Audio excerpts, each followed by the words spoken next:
descobrindo o universo aprofundado, descobrindo outros planetas, outras constelações, como a comprovar aquilo que Jesus houvera dito há 2019 anos atrás, aproximadamente, que há muitas moradas na casa de meu Pai, comprovando que aqui a Terra é um pequeno ponto azul no universo, como dizia Carl Sagan, um grande astrofísico do passado, em que o homem conseguiu desenvolver no ramo da farmacologia medicamento para quase todo tipo de doença. Que nós temos no ramo da medicina especialista para todas as áreas. Porque se nós pensarmos há 50, 60 anos atrás, nós tínhamos um médico que atendia na cidade, não tinha especialistas. Quando a pessoa tinha dor, ia no médico, o médico falava, é reumatismo. Tudo é reumatismo, tudo é meu medicamento, está tudo do mesmo jeito. Hoje nós temos especialistas para todas as áreas, exames laboratoriais, para descobrir as causas, os possíveis diagnósticos, etc. Nós conseguimos crescer no ramo da microbiologia, descobrindo aí bactérias, descobrindo elementos diferentes que poderiam acarretar doenças específicas, nos abrindo o universo à parte, não só no ramo da doença, mas no ramo da alimentação também, que muitas bactérias, muitos micróbios, eles concorrem para trazer medicamentos e saúde para todos nós. Sabe aquela propaganda daquele sabonete que limpa 99% das bactérias do nosso corpo? Aquilo é mentira. Porque nós temos que ter bactéria na pele. Existe um tipo específico de bactéria na nossa pele que mantém a nossa pele do jeito que ela está. Se você limpa tudo, você não tem essas bactérias na sua pele mofa. Nossa pele mofa. Então não pode limpar 99, 100% das bactérias do nosso corpo, que boa parte delas serve para a nossa saúde. E isso só se descobriu com a microbiologia, com tudo isso que foi descoberto do mundo dos infinitamente pequenos, como asseverou Allan Kardec no Evangelho segundo o Espiritismo. Nós vivenciamos uma época de pujança. Há dificuldades, há problemas, há situações alarmantes, mas há 40, 50, 60 anos atrás, a gente não tinha os nossos armários tão cheios como nós temos hoje. Os mais antigos aqui sabem muito bem. Tudo que você tinha que comer, você tinha que plantar, você tinha que cultivar, você tinha que criar, para você matar, para você colher, para você comer. As dificuldades eram muito maiores, mas muito maiores. Hoje você está contando uma coisa, você vai no mercado e compra. Está altos preços, mas é a preço irrisório perto das dificuldades do passado. Eram tamanhas as dificuldades do passado. Um homem que tinha um carro, uma televisão em casa era rico. Hoje qualquer um tem um carro, tem uma televisão, tem um monte de coisa. Aliás, televisão é o que mais tem dentro de casa. Tem gente que tem mais televisão do que gente dentro de casa. Então, quem tinha antigamente era rico. E era preto e branco, não era colorido. Não é? Vocês lembram aquela tela colorida que a gente colocava na televisão para parecer que era TV a cores?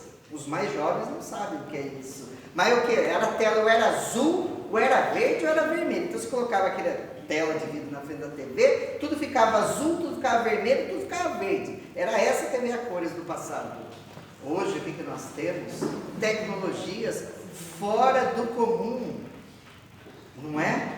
Sabe por que eu estou falando isso?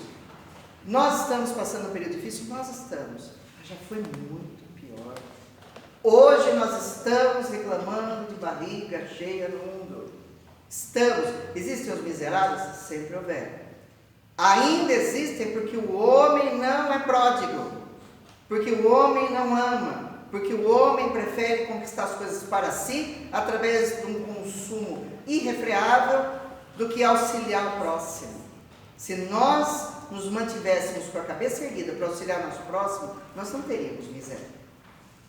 Nós elegeríamos representantes nossos no governo melhores, mas cada um elege de acordo com o seu interesse, não com o interesse do todo. Aí nós vemos os absurdos que acontecem por aí. O homem de hoje, esse homem que conseguiu conquistar as estrelas, ainda não conseguiu fazer a viagem mais importante, que é a viagem para dentro de si mesmo, para se autoconhecer. A maioria das pessoas não se conhecem, não sabem quais são as suas capacidades, nem tampouco suas limitações. A maioria dos homens educados para ter se perdem num consumo fora do comum, esquecidos que o mais importante é ser. Nós somos uma humanidade consumista, que somos felizes à medida de que temos. Então nós precisamos ter para ser felizes. Se não temos, somos infelizes. É errado isso. É errado. Nós temos que ser felizes com quem nós somos e com o que fazemos para as pessoas que nos rodeiam. É por isso que os homens estão extremamente infelizes sobre a face da terra. Extremamente. Extremamente.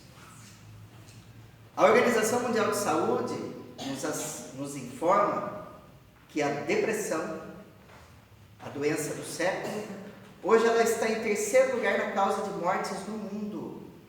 Daqui uns 4 ou 5 anos, ela nos orienta que vai ser a primeira causa de morte no mundo. Nós temos nas informações da Organização Mundial de Saúde, que não é atualizada essa informação que eu vou passar, número de 340 milhões de depressivos no nosso planeta. 340 milhões de depressivos diagnosticados. Isso porque nós sabemos que 40% não vai no médico, não diagnostica o seu problema e não segue adiante no tratamento. Então, números diagnosticados, 340 milhões de depressivos. O médico no passado disse que se pegasse todos os leitos livres dos hospitais para reservar aos depressivos, faltariam leitos. Por isso, o número de suicídios por ano está na estimativa de 1 milhão de suicídios por ano. 1 milhão de suicídios por ano. São 30, 40 milhões de tentativas de suicídios por ano. E um problema, uma tragédia silenciosa está se estendendo para dentro da nossa casa, para o nosso tesouro mais precioso, que são os nossos filhos. Dizem os especialistas que nos últimos 15 anos, o TDAH, que é o transtorno de déficit de atenção e hiperativismo, aumentou 43%. 43%. O número de depressão infantil, adolescente, dos 10 aos 14 anos, aumentou 34%. E o número de suicídio infantil dos 10 aos 14 anos aumentou 200%. E aí nós nos perguntamos, o que nós estamos fazendo com os nossos filhos? O que nós estamos fazendo com a nossa vida? Isso porque quando nós falamos suicídio, é o suicídio consciente. Aquele que a pessoa deseja fazer, vai lá, planeja e faz. Mas existe o chamado suicídio inconsciente que o Espiritismo nos ensina. Por exemplo, você vê aquela notícia no jornal: jovem morre aos 24 anos acidente de trânsito. Não, ele não morreu. Na maioria dos casos ele se suicidou. Porque ele foi imprudente ao volante, porque ele estava embriagado, porque ele estava correndo demais. Quando ele desencarna numa situação dessa, ele chega no mundo espiritual como suicida inconsciente. E isso não engrossa a fileira dos suicídios que são considerados nas estimativas. Porque a humanidade está infeliz. Eu vejo quando eu vou aos centros espíritas fazer palestra, existem centros, gente, que é um horror, parece que eu estou entrando num velório. Parece que os desencarnados estão mais felizes que os encarnados. Pessoal triste, aquela cara amarrada, chateada, parece que estão indo obrigado, não sei. Ninguém é obrigado a fazer nada. E nós vemos isso em outras religiões também. Nós vemos. Se é um lugar que nós vamos buscar o encontro conosco mesmo, é no núcleo religioso.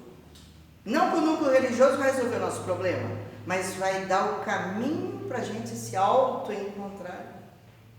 Porque todos os núcleos religiosos, todas as religiões, são chaves para abrir a porta da felicidade.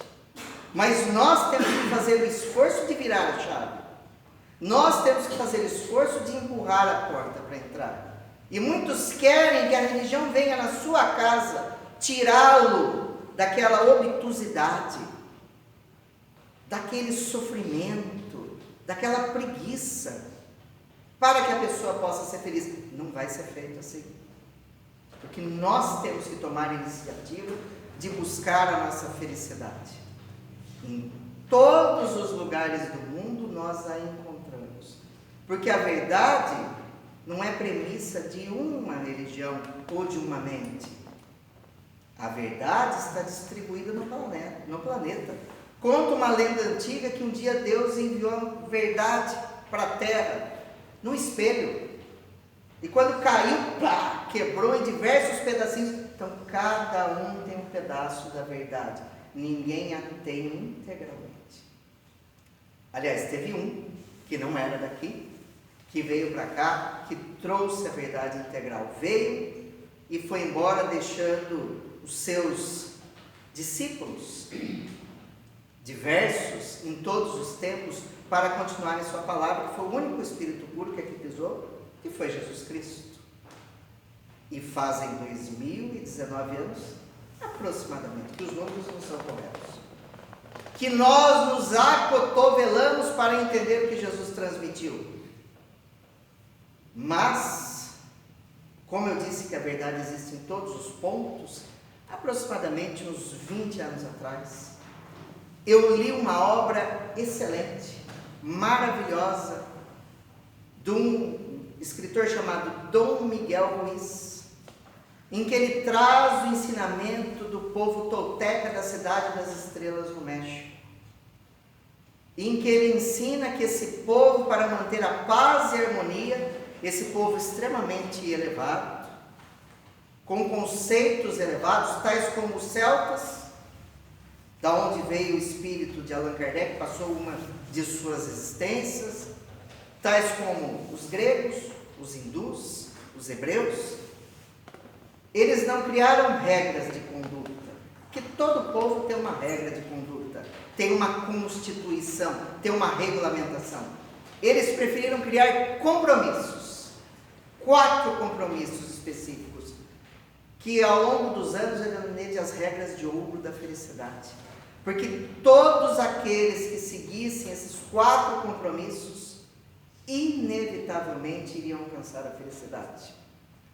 Por isso essa é uma viagem profunda, que a gente tem que pegar, apertar o cinto com força para não cair para os lados, de tanta tribulação que vai ter na viagem. Porque é uma viagem de autoconhecimento, de autotransformação. Que eu lhes garanto que ao término dessa palestra, se nós formos até o fim com esses compromissos, nós teremos, talvez não um mundo melhor, porque não depende só da gente, mas nós teremos um lar melhor, nós teremos um eu melhor, nós teremos uma vivência melhor. E o primeiro compromisso, inevitável, só ele, simplesmente ele, já poderia transformar nossa vida. Que a sua palavra seja impecável.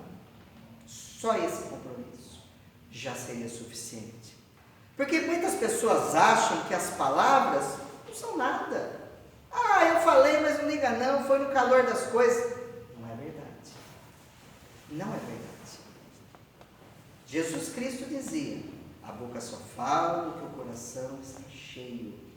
Muitas sementeiras de amizade, de bênçãos, construídas ao longo de anos de esforços, podem ser destruídas com uma simples palavra mal colocada. Porque as palavras, como asseverou o escritor libanês Gibran Khalil, são como flechas, depois de atiradas não retornam jamais. Aí nós temos que entender que as nossas palavras, quando nós as exteriorizamos, quando nós falamos, vão carregadas da nossa energia particular. Isso o Espiritismo ensina 160 anos atrás, na lei de fluidos. Se o que pensamos é emitida em forma de fluido e influencia tantos quantos aquele fluido alcançar, de acordo com o nosso potencial fluídico, imagina as nossas palavras, que são a materialização do que pensamos. E elas podem ser carregadas de energia positiva, se falamos do bem, se falamos do amor, se falamos a verdade, como elas podem sair com energia negativa, se falamos de desgraça, se falamos de problemas, se falamos de palavrões, se falamos coisas que não são verdades, as chamadas meias verdades. O homem se acostumou muito a falar meias verdades, meias verdades. O espírito de verdade asseverou Allan Kardec que é preferível repelir 99 verdades a aceitar uma só mentira, que seja, porque nós temos que ter a verdade. Por isso que a regra de ouro da filosofia tolteca, a primeira, é falar a verdade, falar com dignidade, só falar o que se sabe e falar com amor, com doçura e com gentileza. Existem momentos que nós teremos que ser mais firmes na nossa palavra, ser mais duros, mas isso não tira a nossa docilidade. É necessário muitas vezes chamar a atenção, ser mais ríspido, mas ter doçura na palavra. Jesus o fazia assim, ele chamava a atenção. Ele chamava, mas ele tocava o coração. Porque a pessoa pode se irritar no momento, mas depois ela vai entender que é o melhor. É a mesma coisa que um pai e uma mãe quando fala com o filho. Se toda vez ele falar manso, o filho vai crescer mimado e não vai aprender. Por isso que existem momentos que nós temos que elevar o tom, ser mais firmes, mais contundentes em nossas palavras, mais assertivos. Isso também é ter a palavra impecável. Daí entendermos o quanto é importante a palavra. Para nós verificarmos isso, eu separei alguns textos de Jesus, daquele, o puro por excelência, em que ele falou bastante coisa sobre as palavras. E eu vou ler para vocês vão ver que interessante. O que entra pela boca vai para o estômago, mas o que sai pela boca vem do coração. Ou seja, Jesus quis dizer que não é o que entra pela boca do homem que o faz mal, mas é o que sai da sua boca.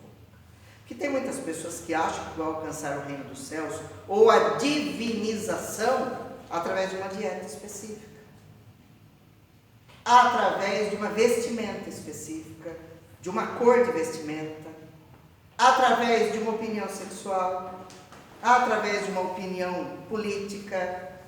Não, nós só alcançaremos a pureza através da mudança de comportamento e de atitude, e principalmente daquilo que falamos, que não é o que entra pela boca do homem que ele faz mal, mas é o que sai. Jesus dizia: a boca só fala do que o coração está cheio, que eu acabei de asseverar aqui.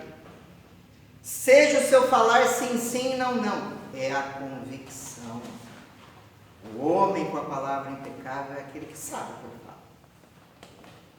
E Jesus também disse: frio ou quente, não morno. Morno é aquele que fica em cima do muro, que tem a meia verdade, que não tem uma convicção nem para o bem nem para o mal, que ele vai aonde a turma vai, a vaquinha te preserve. Então nós temos que ter convicção. Se vós estiverdes em mim e as minhas palavras em vós, pedides tudo o que quiserdes e vos será feito. Mas para a gente pedir tudo o que a gente quer, as palavras de Jesus precisam estar em nós. Não é qualquer coisa que a gente pedir também que vai acontecer. Porque tem gente que acha que a prece é aquele programa, vocês lembram da Porta da Esperança do Silvio Santos? Vai lá e consegue o que quiser. Não é assim. Porque Deus vai verificar o que é bom para o seu filho. Não o que ele quer, mas o que ele precisa e o que ele merece. Então a gente tem que entender o que Jesus diz, que o pessoal entende tudo errado. E aí começa a parte dura das palavras de Jesus, a assertividade. Hipócritas, bem profetizou Isaías sobre vós, denunciando: este povo me honra com os lábios, mas seu coração está longe de mim. Em vão me adoram, pois ensinam doutrinas que não passam de regras criadas por homens. Me honram com os lábios, mas o coração está vazio. Tem também a situação que você falou um monte de coisa bonita, mas isso é tudo falso. Você só da boca para fora, no coração não tem nada. Sabe aquela pessoa que chega para outra na casa espírita, que todo mundo é santo na casa espírita, né? Nossa, todo mundo tem asa, auréola. Também não pode pecar. A gente não pode pecar, não pode errar em nada. Está lá, é santo. Não é nem santo nem demônio, é ser humano. Mas muito se coloca numa posição divinal. Você cumprimenta a pessoa, ai, tudo bem, que a paz de Jesus seja contigo, e abraça, aquela alegria. A pessoa sai desgraçado, falso, tá vendo? Não adianta nada isso, não adianta nada. São os sorrisos mentirosos, são as faces ocultas. Por isso nós temos que tomar cuidado com aquilo que falamos. Tomar cuidado com as nossas reclamações, que a gente acha que ter a palavra impecável, falar o bem, é não falar besteira, não falar palavrão, não falar mentira, mas reclamar também faz mal. No livro Sinal Verde, André Luiz diz que aquele que vire de se ferir acaba na condição de espinheiro. Quem o lamenta está se ferindo e ferindo outrem.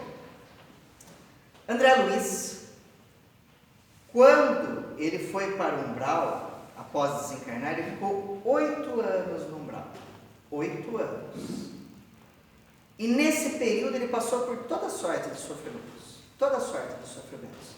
Quando ele se lembrou de Deus, que ele se lembrou de fazer uma prece, se conectou, e obviamente, ele foi resgatado, não foi só por causa disso, que muitas vezes nós não temos força para tal. Porque nos falta conteúdo, nos falta estrutura para tal. Porque ele teve uma prece intercessória de sua mãe, que estava nas altas esferas, que intercedeu por ele, ele foi resgatado depois de 8 anos. O ministro Clarence, uma equipe, o leva ao nosso lar. Ele vai até o hospital, é socorrido e é tratado no mundo espiritual. Igualzinho na Terra, não tem diferença nenhuma. Só que é muito mais avançado. Muito mais avançado. E um tratamento mais dócil. Né? Porque aqui, meu Deus do céu, nem precisa falar como que é um hospital, né? Desgraça. Bom, aí ele chegou lá, ele como médico, um grande médico aqui do Brasil que foi, ele chega, Clarencio chega para ele e pergunta, depois de algum tempo que ele estava sendo tratado, que ele tinha adquirido uma consciência, que ele tinha descoberto, que ele tinha desencarnado, que ele era um morto-vivo, né? Porque ele estava morto, mas estava vivo. Que é essa situação de quem parte do mundo espiritual. A pessoa morre o corpo, mas o espírito continua vivo. Ele precisa entender essa dualidade da morte e da desencarnação. E ele havia entendido, mais ou menos, mas não tinha gostado muito da ideia. Só que ele achou o hospital muito chechelento, o tratamento muito ruim, né? Aquela reclamação que a gente tem, né? Que nunca nada está bom para a gente.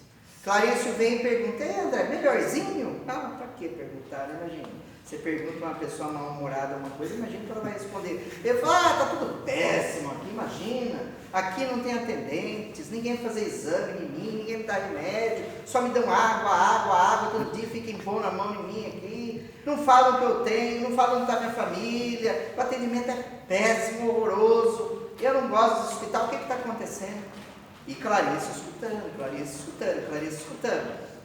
Até que quando André Luiz termina de reclamar, a gente reclama, a gente sabe quando a gente é chato, quando ele está reclamando. Ele fala, terminou? Ele falou, terminei. A pessoa se satisfez, né? Aí foi a vez dele falar. E aí vem um grande ensinamento. Aprenda então a não falar excessivamente de si mesmo, nem comente a própria dor. Lamentação denota enfermidade mental e enfermidade de curso laborioso e tratamento difícil. É indispensável criar pensamentos novos e disciplinar os lábios. Sabe aquela pessoa que você reclama? Tudo bem? Tudo. Acontece se não sair de casa agora, caiu o café na minha camisa, pisei no gato, minha esposa brigou comigo, eu briguei com a minha filha, passei no sinal vermelho, tomei uma multa, esqueci a maleta em casa. A pessoa vai falando, você vai diminuindo, porque você vai absorvendo o negativismo da pessoa. A pessoa já está no inferno, pessoal, e te joga no inferno também. E a pessoa vai naquela situação. Nós não podemos fazer isso. Nós temos que ter a grandeza de sempre procurar passar uma imagem positiva da vida. Porque por mais difícil que seja a situação, existem pessoas em situação pior. E quanto mais lamentamos, mais o fardo se torna pesado. Tudo bem? Tudo ótimo, melhor impossível. Podia estar melhor? Quem sabe? Será que o nosso melhor não é passar pelo que a gente está passando? Porque a gente fez muita coisa errada no passado, e isso é óbvio, nós estamos resgatando situações que nós mesmos acarretamos para a nossa vida, através da lei de ação e reação? Nós não gostamos muito, mas faz parte da lei do aprendizado. Porque Deus não pune seus filhos, Deus os ensina. As provações e as expiações são aprendizados de transformação, para que o espírito se torne forte, se torne puro, se torne bondoso. Veja os nossos filhos. Se nós dermos uma vida cheia de benesses, nenhuma dificuldade, se nós ensinarmos só sucesso e não fracasso, se nós dermos de tudo e não tirarmos nada, e não dermos limite, as crianças chatas e mal educadas crescerão adultos imbecis, como disse Leandro Carnal. Crianças mal educadas se tornam adultos imbecis. E nós vemos aos cântaros por aí, pessoas chatas que não sabem lidar com a vida, fracas, parafusos de gelatina, como asseverou e Samitiba, não aguenta a mínima pressão que arrebentam. Nós precisamos crescer melhores. E o primeiro ponto de transformação é a palavra impecável, falar o bem, parar de ficar falando palavrão em casa. Tem pessoas que de 10 palavras que falam, 11 são palavrão. E fala palavrão aqui, fala palavrão acolá. O filho pega, escuta, começa a repetir os palavrões, e tem xingamentos e gritaria. Tem pessoa que só fala os gritos, não sabe falar docilmente. Vamos fazer evangelho então. Nossa, vamos fazer evangelho. Filho, você vai fazer, vamos fazer, venha fazer evangelho. E vai todo aquele inferno fazer evangelho. Aí chega, a paz de Deus seja conosco. Mas daí já arrebentou toda a psicosfera da casa. É assim que acontece. Eu sou espírita cristão. Grande coisa que você é espírita cristão. Se você não for de verdade, não adianta o título. Porque o espiritismo não é uma verdade para ser falada. É uma verdade a ser vivida. Esse é o grande objetivo. O segundo compromisso, muito importante, difícil, esse é de arrepiar. Não leve nada para o lado pessoal. 70% das dores de nossa vida é porque nós nos preocupamos excessivamente com o que os outros falam da gente, o que os outros pensam de nós. Vivemos preocupados em agradar o próximo. Nos vestimos para mostrar para os outros. Nos perfumamos para mostrar para os outros. Trocamos o nosso carro para fazer inveja para os outros. Mudamos a nossa casa para fazer inveja para os outros. O que nós fazemos é para afetar os outros. E quando os outros fazem algo para nós, nós nos sentimos afetados, ofendidos, invejados. E nós devemos tomar cuidado com isso, porque magoar-se é normal, irritar-se é normal, irar-se é normal, chatear-se é normal, chorar é normal, é tudo normal. Como eu disse, nós não estamos em processo de santificação, como muitas pessoas apregou ou querem mostrar sem ser verdade. Todos nós passamos por essas tristezas da alma, ou como André Luiz asseverou em suas obras, por esses curtos circuitos da alma. De vez em quando nossa alma dá um curto-circuito que a gente perde o controle de si. Acontece, é normal isso. Ainda mais que a irritabilidade, a dor, o sofrimento, fazem parte de fenômenos neuroquímicos do nosso organismo. Nós produzimos adrenalina, nós produzimos noradrenalina. Quando nós estamos irritados, nós produzimos cortisol, que destrói o nosso corpo, mas que nós produzimos que nos deixa mais irritados ainda. É um processo neuroquímico de defesa que Deus colocou em nosso corpo, que acabou fazendo parte da nossa vida como um processo de vingança. Nós nos irritamos e planejamos a vingança logo após. Quando nós falamos, a filosofia tolteca fala, Jesus já falava, perdoai ao próximo como a si mesmo, amai o próximo como a si mesmo. Não são questões místicas, não são figuras de linguagem, é verdade. Porque a pessoa que procura não se importar com o que os outros falam, nem com o que os outros pensam, ela começa a se imunizar contra o mal alheio. Não é porque a pessoa fala que é verdade. Não é porque a pessoa pensa, porque também a gente quer adivinhar o pensamento dos outros. É assim, né? Geralmente a gente quer adivinhar o que o outro está pensando, que também é verdade. Nós criamos fantasmas diários e nos destruímos. A primeira coisa do ensinamento que Jesus nos trouxe não é não nos defender. Você pode até se defender, mas será que vale a pena quando alguém te ofende você se defender? Tem necessidade. Quanto mais você falar, mais a pessoa vai inventar, mais ela vai atalhar. Se você se cala, não tem mais o que falar. Quando perguntaram a Jesus, vós sois rei? Ele respondeu simplesmente, é você quem diz. Só isso. Ele respondeu com aquilo que o homem tinha falado. Ele não falou, eu sou o rei. Ele falou, você está dizendo isso. Existem casos que nós nos desgastamos, que nós ficamos sabendo da coisa, que nós ligamos para a pessoa, que nós tiramos satisfação, e aquela desgraça, aquela confusão, para nada. Quando você termina a ligação, você fala, não devia nem ter ligado. Foi pior, sempre é pior, nunca é melhor, a não ser que seja para esclarecer uma situação mal resolvida. É diferente. Mas geralmente nós saímos pior quando nós queremos nos defender. Porque aqueles que acreditam em nós, aqueles que sabem a verdade, eles vão saber que é mentira. A não ser que entre numa lide criminal, judicial, você é obrigado a se defender com os meios legais. Mas coisas que as pessoas falam, falar mal da gente, a pessoa fala constantemente. Mas uma coisa é quando falam mal da gente. A responsabilidade é de quem está falando. Perante a vida e perante Deus. Porque Ele está olhando lá em cima. O nosso Pai está olhando tudo. O problema reside quando nós falamos mal dos outros. Quando nós caluniamos. Quando nós ofendemos. Que daí a responsabilidade passa a ser nossa.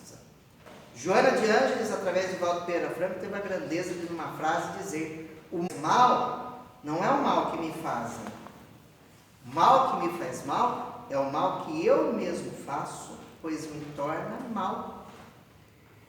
Aí muda de configuração a situação, porque nós nos tornamos responsáveis por aquela situação, porque nós seremos os ofensores.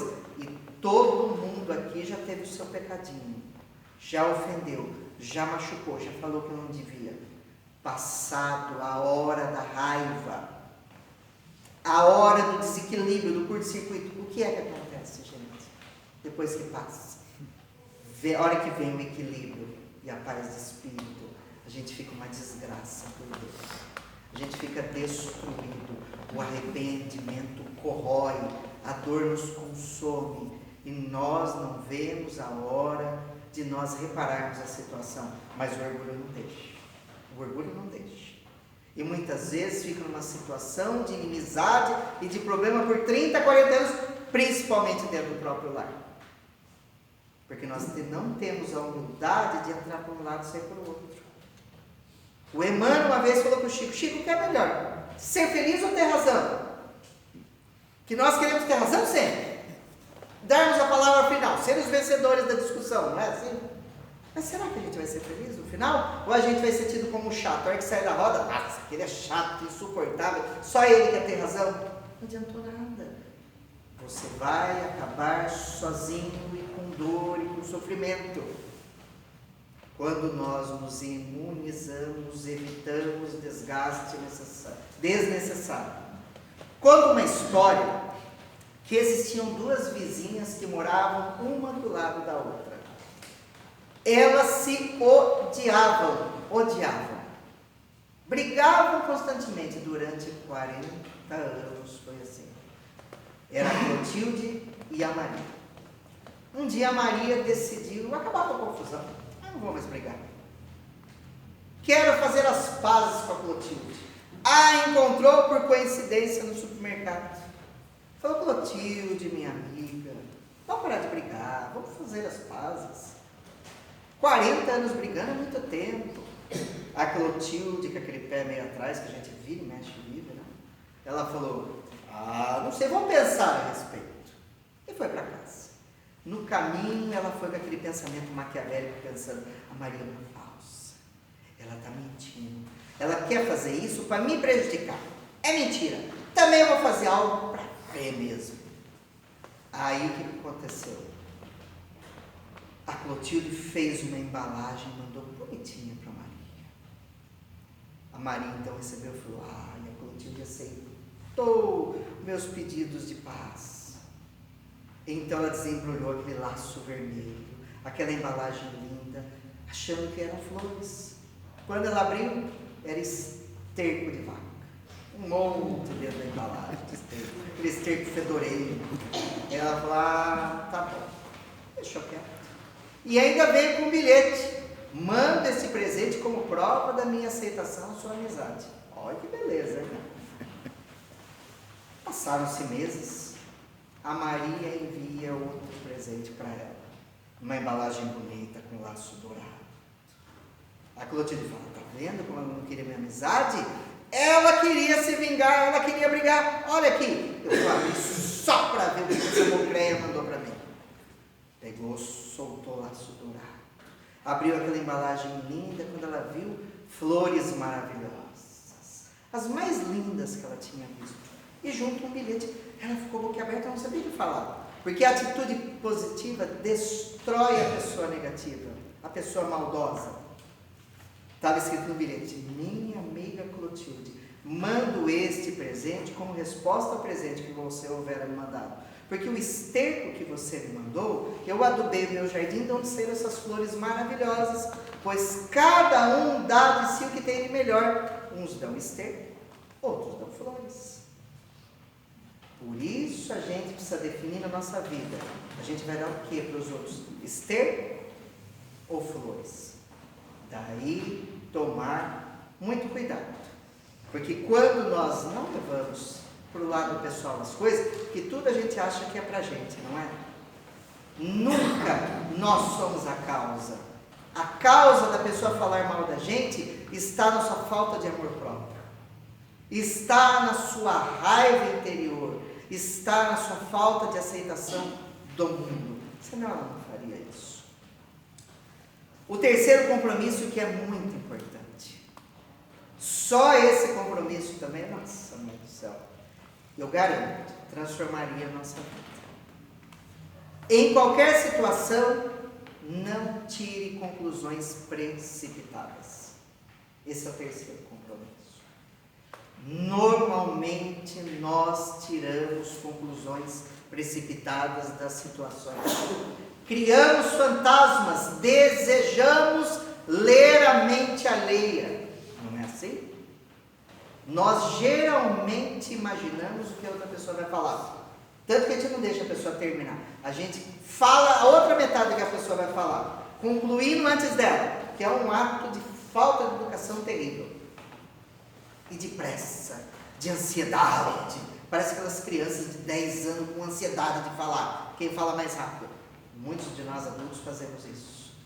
Nós queremos adivinhar o que os outros vão pensar. Pela cara da pessoa a gente adivinha: aquela pessoa, ela está amarga. E eu fiz alguma coisa, a pessoa está de mal comigo, está azeda. Só pela cara.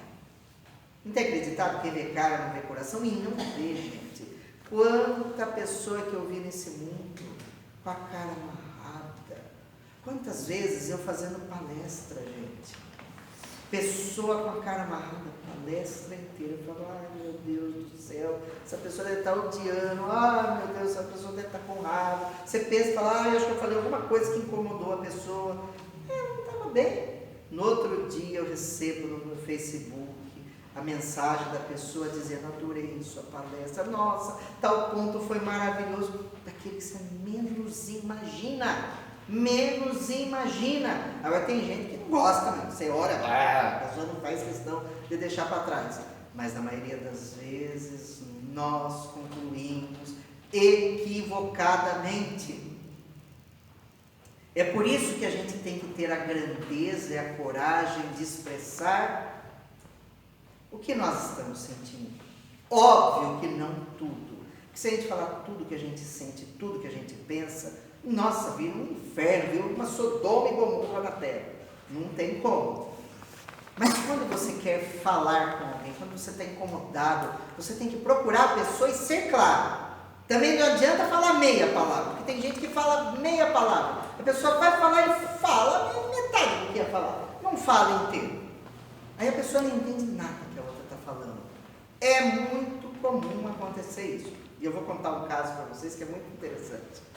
Um terapeuta conta que uma mulher fazia terapia e naquele momento o problema dela era reclamar do marido. Ela reclamava que aquele marido era demais, que ele era indolente, que ele não prestava atenção em nada, que ele era isso, que ele era aquilo, mas não largava dele, não conseguia viver sem ele. Mas reclamava. Aí no meio da conversa, ela falou: porque esses homens são todos iguais. Não vem um palmo, Fernanda, a gente não vê mesmo. A maioria de nós, em desenhar, a gente não adivinha o que está acontecendo. A maioria dos homens não é capaz de ver quando a mulher pinta o cabelo. Chega em casa, não dá bola, a mulher fica louca da vida, vai pro quarto, bate panela, bate porta. E ele fala: não fiz nada, não fez nada, não deveria ter feito alguma coisa.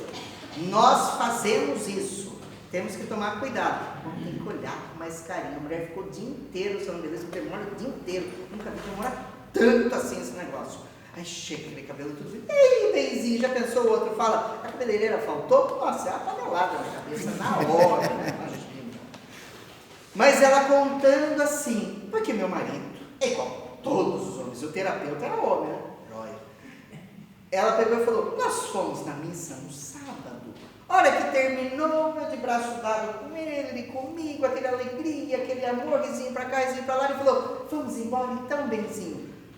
Fechei a cara com ele. Ele não entendeu nada.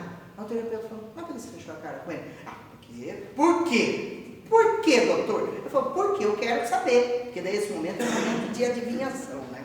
O marido, o terapeuta, tinha que adivinhar o que passou na cabeça daquela louca daquela mulher. E ela falou: mas doutor, onde já se viu que ele não sabia o que eu queria? Mas você falou para ele? Não falei, mas ele teria que saber que o sábado à noite era dia de uma coisa especial. Ele falou: todo mundo sabe. Aí eu não sei, o senhor é homem também, né? O que é tão especial no sábado à noite? Ele ficou me perguntando: tudo bem, Luizinho, você estava bem, agora você não está mais bem. Não é nada. Mas você não falou para ele? Eu falei que não era nada, porque ele também tem que saber que ele está errado. Mas ela não falava para ele, custava ela falar para o diabo do homem que tinha acontecido, não falava. Ela falou: fui de cara fechada até em casa, peguei, deitei, fui dormir, não quis nem saber de conversa. Ele ficou chateado, é para ficar mesmo, porque tem que saber sábado à noite, dia do que quer. Ele falou: dá para você dizer para mim sábado à noite, dia do que quer, que eu não sei? Ele falou: olha, doutor, dia de comer pizza. Está todo mundo sabendo aqui que sábado à noite é dia de comer pizza. Ela queria que ele tivesse falado para ela: olha só a loucura, a insanidade. Benzinho, vamos comer pizza? Como ele não falou, ela ficou irada. Ele falou: mas você não podia ter falado para ele que você queria comer pizza? Não, porque ele tem que saber, porque vocês homens são todos iguais. Gente, não acontece nada disso na nossa casa, né? Nada disso, né? Acontece, não é? Nós tiramos conclusão precipitada de muita coisa. E esses são os fantasmas horrendos que nós criamos. E sofremos. O filho vem mal-humorado da escola. Ao invés de perguntar, o pai já fica irritado, já fica bravo, já acha que não está gostando da escola, já pensa que tem que mudar de escola. A esposa vem irritada do trabalho, já não olha para a cara, já acha que está de mal com ele, que não quer falar com ele. está com problema no serviço. O homem chega com a gravata apertada, solta, a mulher faz a comida, ele não olha direito, vai para o quarto, ela já fica chateada porque ele não deu bola para a comida. Muitas vezes está com um problema sério. Ele quer ir tomar banho, ficar quieto, para não transferir o problema. Assim como mulher com homem. De vez em quando a gente precisa dar um tempo para outra pessoa. Entender as situações, para não criar demônios onde eles não existem. Para exemplificar bem isso, tem uma história que ela é magnífica. Uma professora muito interessante, a senhorita Thompson, ela começou a dar aula para o 5º ano, isso lá nos Estados Unidos. E ela, no primeiro dia de aula, disse: porque eu darei aula para todos de forma igualitária, eu não farei diferença entre os meus alunos. Baita uma mentira, né, gente? Sempre se faz diferença. Sempre tem a turminha da professora e a turminha que não é da professora, os que sentam na frente e os que sentam no fundo. Nem entre os filhos a gente não consegue não fazer diferença. Geralmente tem um filho que gosta mais e um filho que gosta menos. Sempre tem isso. Não amo todos iguais. É uma baita de uma mentira. Não ama, não. Tem diferenças gritantes. Por isso há muitas confusões no meio doméstico. Porque as pessoas não são capazes de aceitar que existem diferenças. É afinidade, simpatia, antipatia, terreira. O Evangelho segundo o Espiritismo, o Livro dos Espíritos, fala disso cansavelmente. Explica facinho. Mas nós estamos na Terra para aceitar essas situações, mas para modificá-las. Mas ela disse isso. E tinha um aluno na primeira fileira chamado Ted, fedorento, cabelo desarrumado, roupa suja, caderno uma desgraça, cheia de orelha, não acertava uma lição, dormia na sala de aula. Ela odiava o menino, ninguém gostava dele. E quando ela tinha a oportunidade de corrigir alguma coisa dele, que geralmente estava tudo errado, ela ia, sublinhava em vermelho, fazia aquele X vermelho, fazia um 0 vermelho, assim, com aquele prazer satânico. Hoje não pode mais fazer, né? Senão os alunos entram em depressão, coitados, né? É uma bobagem isso, né? Mas ela fazia, com prazer, para destruí-lo. Porque é gostoso pisar em quem já está caído, né, gente? Pisa em quem está de pé, para você ver, é difícil, mas pisar em quem está caído é fácil. E ela começou a fazer isso com o menino, foi em um semestre fazendo isso com o menino. E ela queria que ele fosse embora, que ele repetisse, que ele não aparecesse mais. Como a gente faz, não é? Com os presos na rua, com as pessoas que são criminosas, a gente quer que prenda para a gente se livrar deles. Ninguém quer socializar, ninguém quer transformar, a gente quer sumir da vida. Né? Por isso que o pessoal adora pena de morte, adora aborto, adora todas essas coisas, porque a gente não quer resolver o problema, a gente quer se livrar do problema. Esse é um problema sério. Por isso a humanidade não é feliz. Só que vem de encontro informações que modificam a nossa vida. No meio do ano, a diretora pediu para a professora revisar o histórico dos alunos, desde o primeiro ano. E ela começou a revisar de todos. Quando chegou no histórico do Ted, ela se assustou. No primeiro ano, a professora dizia: Ted é um aluno brilhante, limpo, gentil, educado, é o melhor aluno da classe. Ela ficou boquinha aberta. Como que pode que o menino fedorento, na primeira série, era o melhor aluno, mais brilhante, mais inteligente, mais educado, menino que só dormia, vivia irritado? Aí ela olhou o segundo ano, a professora dizendo: Ted continua brilhante, continua com suas virtudes que são grandiosas, mas descobriu que a mãe tem uma doença incurável. Se ela morrer, a gente não sabe o que vai acontecer. A professora do terceiro ano então escreveu: a mãe de Ted morreu. O pai é alcoólatra, não se importa com ele. Ele está extremamente triste. Não sabemos o que fazer para auxiliar a sua dor. Quarto ano, a professora escreveu: Ted abandonou tudo. O pai não se importa com ele, a mãe morreu, ele já não se veste bem, ninguém olha por ele. Ele simplesmente abandonou a vida. Por mais esforços que façamos, o menino não consegue reagir. E só não repetiu porque nós ajudamos ele. Senão ele iria repetir de ano. Ela olhou aquilo e falou: o que eu estou fazendo de melhor por ele? E chorou, desatou a chorar totalmente. Porque ela estava tirando conclusão precipitada a respeito daquele menino. porque ela não sabia do seu histórico. Nós não sabemos por que as pessoas fazem isso, porque o homem é mais ingênuo do que mau, porque o homem é mais sofredor do que violento. Quando ele se expressa numa face diferente, é porque ele tem algum sofrimento interno, que nós não conseguimos nos aprofundar, porque nós queremos julgar, nós queremos destruir, nós queremos mandar embora. E ela chorou profundamente. Até o dia que voltou às aulas e os meninos vieram lhe dar presente, que era seu aniversário, todos deram presentes lindos, mas o Ted deu uma desgraça para ela, né? Um perfume usado que só tinha um quarto do seu conteúdo, e uma pulseira velha faltando um dentinho. Deram risada do Ted, uma embalagem malacafenta, tiraram o sarro dele, a professora minimizou e falou: não, mas essa pulseira é feita de um material maravilhoso, olha que perfume maravilhoso, eu adoro. Borrifou nela o perfume, o menino até abriu o olho, ficou assim, ele não sabia o que falar, todo mundo se calou com a atitude dela. Quando os alunos foram embora, o Ted veio, puxou o vestido da professora e falou: professora, ela falou: pois não, Ted, queria dizer uma coisa para a senhora. Falou: que bom ouvir sua voz, Ted. É que a senhora está me lembrando a minha mãe com o perfume que você está usando. Ai, me deu uma alegria no coração. Ela foi e chorou mais ainda. Imagina como ele sentia a falta da mãe. E ele viu na professora a mãe que ele havia perdido. Ela então se esforçou, começou a cuidar dele, começou a lhe dar apoio, começou a lhe dar incentivo, começou a tratar o seu coração, a sua alma, que é o que ele precisava. Ele começou a melhorar, pentear o cabelo, se arrumar por si próprio, melhorar suas notas. Terminou como melhor aluno da sala. Ela salvou aquele menino. Quando terminou o ano, ele colocou um bilhete por debaixo da sala dela e disse: obrigado por ter sido a melhor professora que eu já tive. Eles começaram a trocar cartas e conversar. Ele se formou médico, Dr. Theodor Stolder, médico. Até que um dia ele mandou uma carta para ela dizendo que ele iria se casar, que ele tinha encontrado a mulher da vida dele.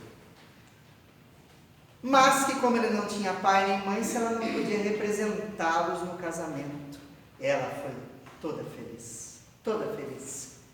Mas ela mostrou para ele que ela estava com a pulseira que ele havia dado no 5º ano, e ela estava usando o mesmo perfume que ele houvera dado anos atrás, como mostra da gratidão dela por ele.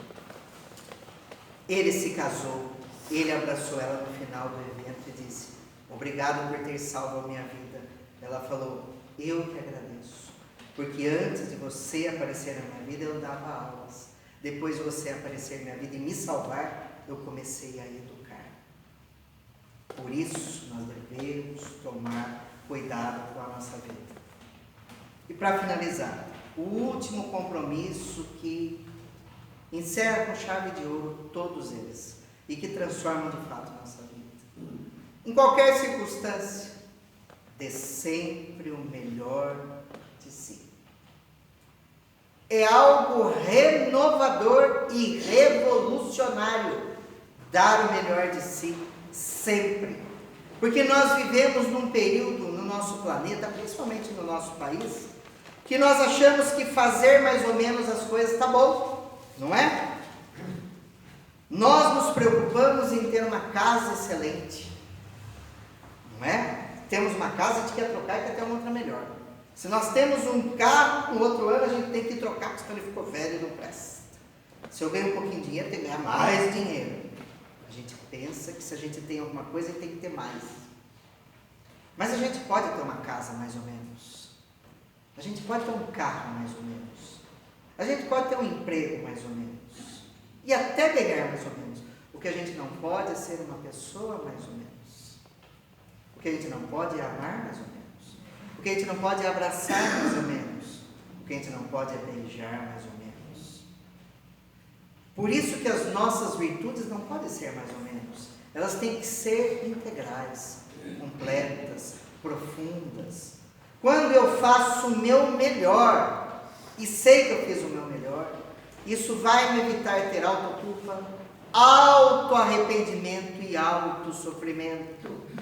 Porque eu sei que eu poderei dizer no final do dia a Deus: Pai, dei o meu melhor hoje. Tem pessoas que voltam para casa e sabem que fizeram 10% do que poderiam. Empurram com a barriga a vida. Passam os anos. A gente não está na terra para passar os anos. Nós estamos para viver a vida, independente de quantos anos nós estamos sobre a face da terra ou vamos ficar.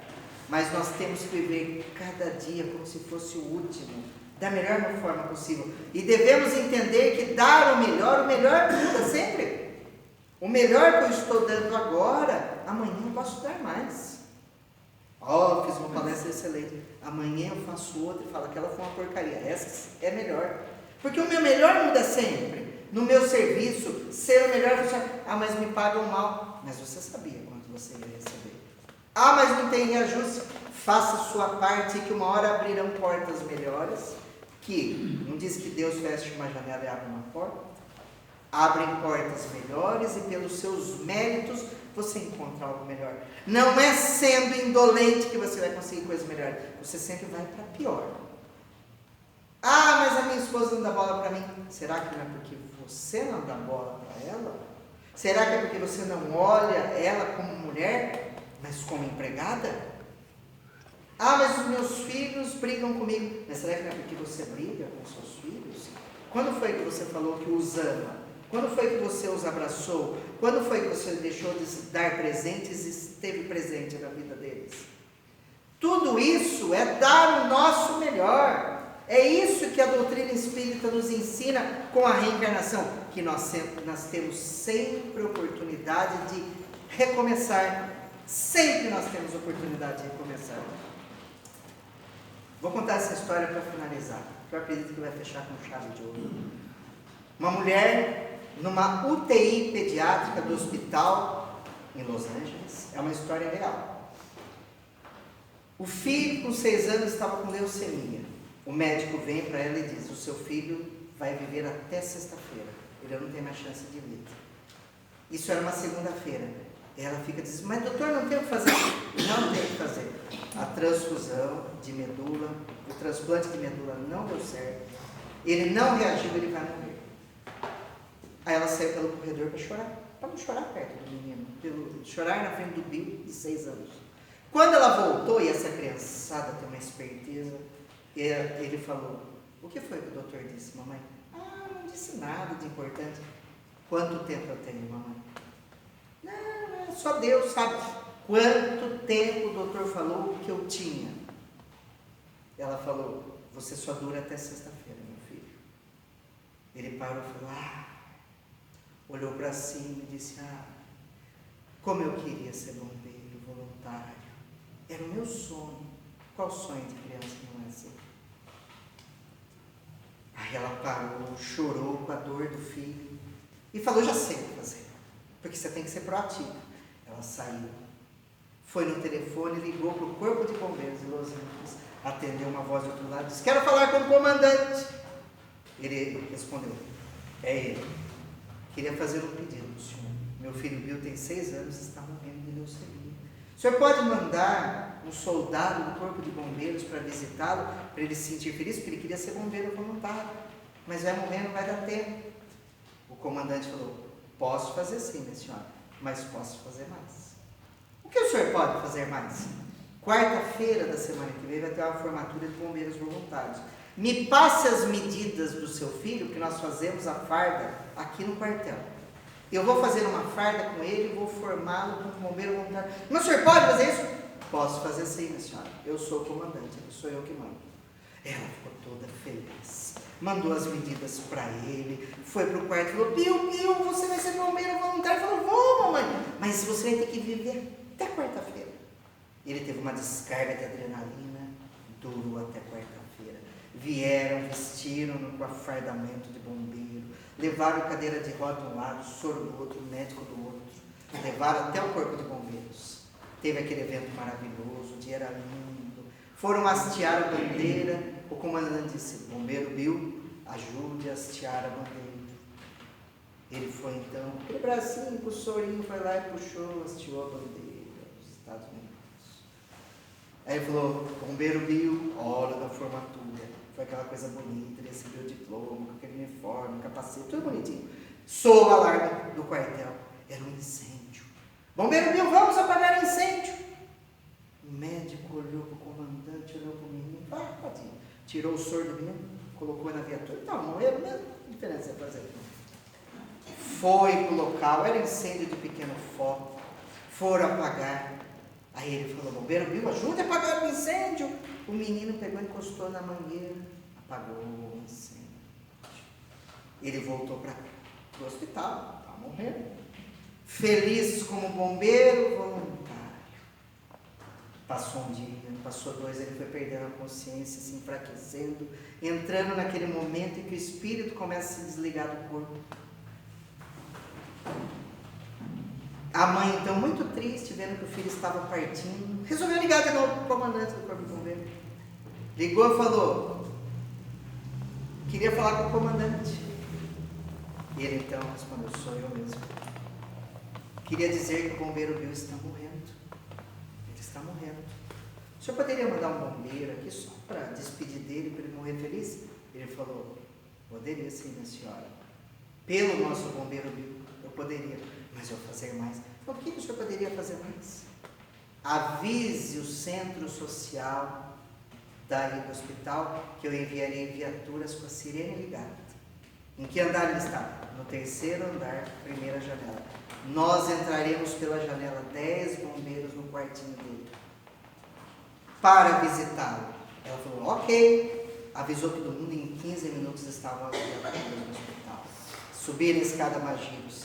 Entraram pela porta do hospital, 10 bombeiros, pela janela do hospital, 10 bombeiros, cercaram o menino deu aquele sorriso de alegria, de euforia. O comandante veio do lado da cama e disse, bombeiro Bill, você está liberado de suas tarefas junto ao corpo de bombeiro. Eu, que sou o chefe, estou liberando porque o chefe lá de cima quer a sua presença. Saiba que aqui ficaremos bem e quero que você vá para junto dele, melhor ainda. O menino então fechou os olhos, suspirou e morreu, desencarnando. A mãe, um choro leve, mas feliz pela alegria do filho.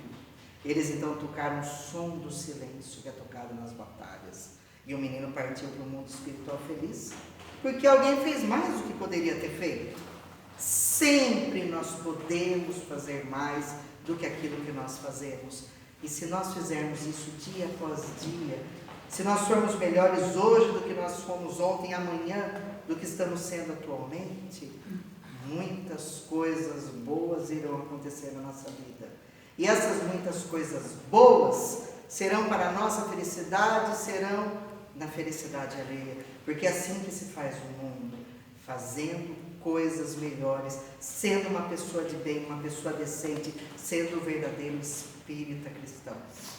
Muito obrigado a todos, que Deus os abençoe.